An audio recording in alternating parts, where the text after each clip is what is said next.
Bom dia a todos, que a paz de nosso Senhor e Salvador Jesus Cristo esteja contigo, meu irmão e minha irmã.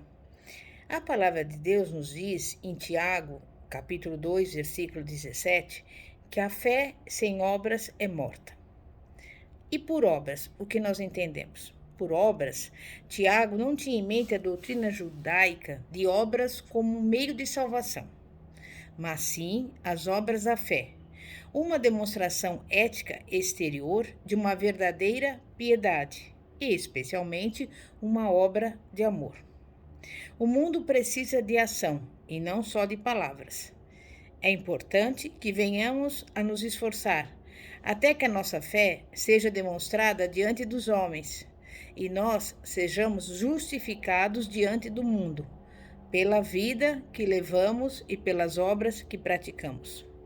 Depois nós vamos ver que o papel que as obras, ou seja, o fruto resultante de uma fé genuína, desempenham, evidenciando a genuidade da fé, a qual é gerada por Cristo, independentemente de qualquer obra. O apóstolo Paulo enfatizou a justificação da fé sem as obras, Romanos 4, enquanto Tiago, no capítulo 2, enfatiza o fato de que a verdadeira fé que produz salvação será acompanhada por obras. Mas Paulo e Tiago, ambos, estão certos sobre a avaliação da fé e das obras. Eles não estão em desacordo. Eles simplesmente estão olhando para a fé e para as obras de dois ângulos diferentes, provando dois diferentes aspectos. Como alguém pode se tornar uma pessoa de fé? De onde veio a fé de Abraão e de Raabe, por exemplo? Como ela foi cultivada e fortalecida? E eu te pergunto, de onde vem a sua fé? A resposta, em uma palavra, é graça, a graça de Deus. Em Efésios 2, do versículo 8 a 10, aprendemos que somos salvos pela graça, e essa graça é um dom gratuito de Deus, e não vem de nós mesmos. A fé, então, é obra de Deus em nossos corações. Mas como a fé é cultivada e fortalecida? Veja alguns caminhos que garantem o cultivo e o fortalecimento da fé.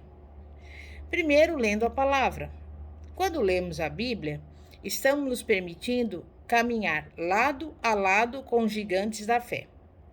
Nós podemos ver de perto as tribulações, as provações e as tentações que eles enfrentaram e como eles enfrentaram com fé.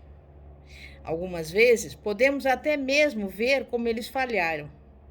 Podemos entrar em suas lutas, ver o que eles fizeram e ouvir o que eles disseram.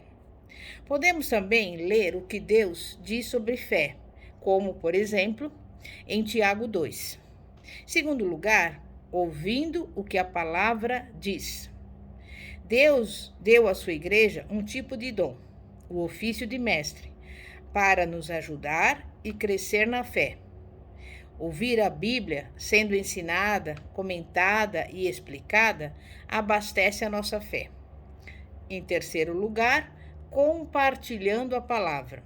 Em Romanos 10, 17 está escrito: de sorte que a fé é pelo ouvir, e o ouvir pela palavra de Deus. Se nós formos fiéis em compartilhar o Evangelho, as boas novas de Jesus Cristo e a fé que desfrutamos, outros podem responder à pregação da nossa fé. Nós não somente falamos a palavras e levamos a palavra aos outros, nós também divulgamos a palavra com as nossas obras. Então, além de compartilhar o Evangelho com alguém, pense em alguma coisa que você pode fazer por esta pessoa. Dessa forma, você estará pregando uma dupla mensagem sobre a sua fé. Depois, Tiago já começa o capítulo 3, e aqui ele tem algumas palavras para nós sobre o uso da língua ao ensinar a palavra de Deus, mas faz também a sua aplicação no uso da palavra de uma forma geral. Já sabemos o quão difícil é controlar a língua. De fato, Tiago diz que é mais fácil controlar um cavalo indomável com um freio em sua boca, ou ainda um navio batido por rijos ventos, por meio de um pequeníssimo leme, do que controlar a nossa língua. Medite nessa oração vinda do coração do rei Davi. Sejam agradáveis as palavras da minha boca e a meditação do meu coração perante a tua face, Senhor, rocha minha e redentor meu. Salmo 19, versículo 14. Vemos aqui aqueles que fiel e cuidadosamente têm nos ensinado a palavra de Deus. Que cada um de nós possa usar a língua para ser uma luz para outros que lutam contra as trevas.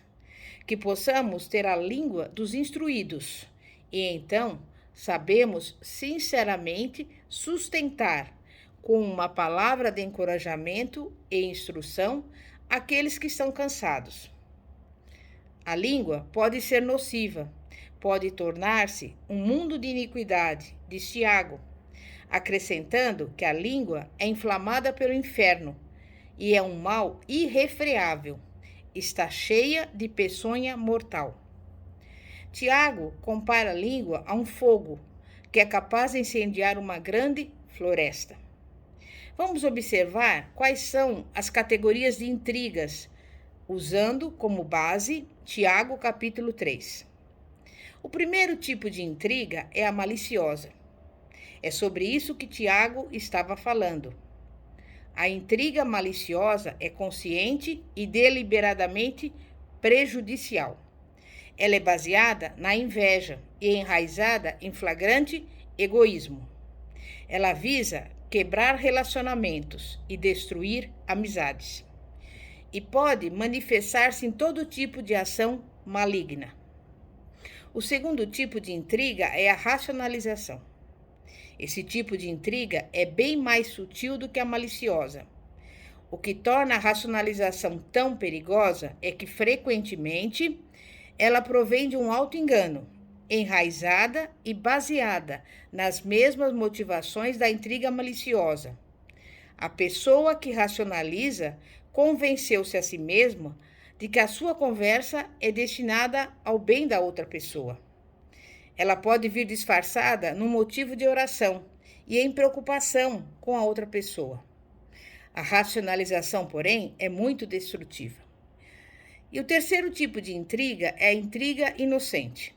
Isso envolve uma pessoa que é verdadeiramente interessada, mas que até certo ponto é imprudente e insensível aos sentimentos de outras pessoas. A intriga inocente é, algumas vezes, motivada por um desejo de ser útil, mas na realidade, o intrigante ele pode estar tentando provar aos outros o quanto ele é realmente útil. Nessa situação, há uma linha muito tênue entre as motivações egoístas e as motivações altruístas. Todos os cristãos devem estar conscientes dos perigos desse tipo de intriga. Entristecemos os outros quando, com a nossa língua, arruinamos alguém com palavras cruéis e maliciosas, ou quando revelamos um coração vil através da intriga e da difamação. Depois que agimos, quando o estrago já foi feito, a pobre pessoa a quem ofendemos sai suja daquela situação, de olhos arregalados com o horror de tudo aquilo, e dizendo, em desespero, que precisa começar de novo, reconstruir a sua reputação. Veja o que Tiago escreve.